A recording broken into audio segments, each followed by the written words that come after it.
this week's video, I'm going to be talking about the dangers of piercing guns. Part of this is from my own personal experience and also other things that I have learned through the 20 odd years of getting piercings done. You've probably already heard this before, but a piercing gun can cause the cartilage to shatter. And this is because of how fast the needle pushes through the ear. This can cause blunt force trauma to the ear and can cause infection, rejection, and the jewelry doesn't leave room for swelling because every piercing, without a doubt, will swell to a certain extent directly after getting it pierced. And because the stud is so short, the ear can swell over it, and this has happened to me before. I got my cartilage done with a gun, and then the next day when I woke up, my ear had swollen over the jewelry, and this was extremely painful to get the jewelry out of my ear.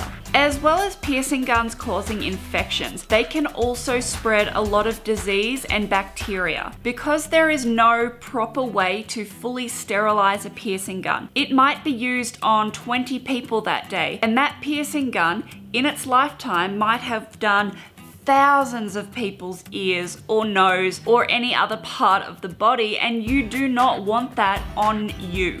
A piercing gun can spread hepatitis, it can spread meningococcal, it can spread any disease that you can get through blood. When you get a piercing done with a needle, the needle is shallow, meaning that there is a tiny hole inside the needle. So when it goes through the cartilage or the earlobe or the nose, it's actually taking away part of the skin or part of the cartilage, and this is to make room for the jewelry rather than with a piercing gun when it pushes really fast straight through the ear. When I was 14, I got my nose pierced with a piercing gun, and this was a horrible experience. My eyes watered, my nose was running, it was horrible, it was extremely painful, and it took so long for this piercing to heal. It was infected for about a week, and then after that it was really swollen. And also I got a keloid, also known as a hypertrophic scarring. I've had quite a few people leave me comments saying that they got a piercing done with a gun and there was no problem. And I fully understand this because I have gotten many piercings done with a gun, and I understand that yes, a lot of people are lucky with a piercing gun. But from my personal experience, the more piercings that I got done with a gun, the worse the reaction was after it. And with any piercing that's done with a gun, there is a higher risk of infection and rejection. Some people make the argument that it is a lot cheaper to get a piercing done with a gun than with a needle. And yes, that is very true.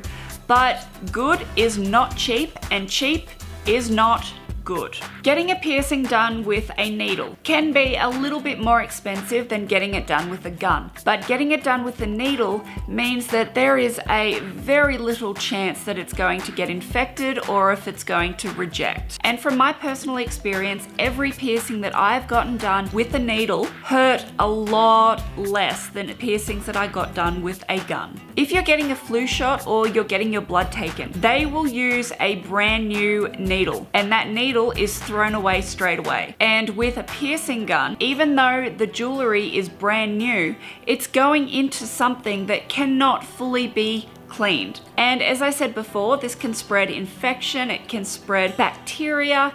It is transmitted from every single person that has got a piercing with that gun. I hope this video has been helpful, and I hope you've learned a few things. And like always, if you have any questions, please write them in the comments, and I'm more than happy to help you if I can. If you like this video, please be sure to give it a big thumbs up, and please subscribe if you haven't already. Thank you so much for watching. I love you all, and I'll see you next week. Bye!